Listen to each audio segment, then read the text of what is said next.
কিসে পড়ছো? এই তো আমরা সেকেন্ড ইয়ারে পড়তেছি। সেকেন্ড ইয়ারে পড়ো? কোন সাবজেক্ট নিয়ে? সায়েন্স নিয়ে পড়তেছি। আরে বাবা, কিন্তু মানে কলেজে ওরকম ভাবে যাওয়া হয় খুবই কম।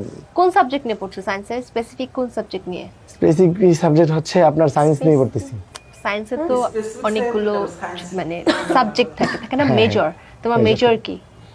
মেজর এটা হচ্ছে আমি পরীক্ষার সময় পরীক্ষা দিই তো এটা আসলে মানে বলা হয় আচ্ছা, পরীক্ষার সময় দিন চলে আসে মানে বিজনেস নিয়ে কন্টেন্ট নিয়ে ভিজে থাকি, মানে লেখাপড়াতে একটু ওইরকম থাকে না তো মনোযোগ, ওই জন্য আর কি। তোমার সাবজেক্ট কয়টা আছে বলো? কয়টা পরীক্ষা দিতে হয় বলো? পরীক্ষা দিতে হয় কয়টা? 10টা। 10টা, তার মানে 10টা সাবজেক্ট। নামগুলো জানো 10টার? না, নাম জানি না, বললাম না ওই যে স্টার্টিং এ ওইরকম ভাবে আসলে বর্ষ কয়টা এটা জানো? ভাই আপনি কোন ক্লাসে পড়াশোনা করেন? আমি অনার্স সেকেন্ডারি পড়ি। কোন সাবজেক্ট নিয়ে পড়তেছেন? আমি পড়তেছি পদার্থবিজ্ঞান। পদার্থবিজ্ঞানে কয়টা পরীক্ষা হয়? পরীক্ষা হচ্ছে আপনার 9টা। তাহলে তুই ইন্টারভিউ তো ভুল বললি কেন? আমি ইন্টারভিউতে ভুল বলছি কারণ মাঝে মধ্যে মানুষকে একটু হাসাতে হয় সোশ্যাল মিডিয়া।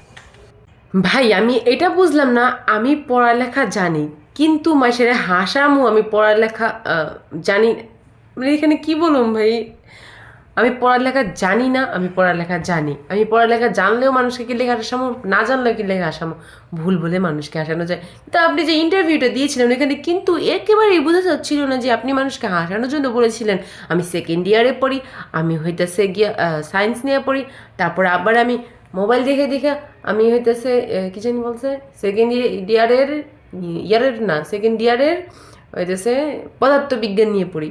তো আমি পড়াশোনা করি বা না করি এগুলো মানুষকে হাসানোর কোনো দরকার নেই, কোনো দরকার নেই। আমরা পড়ালেখা জানি না ভাই, এটাতেই আমরা গর্বিত।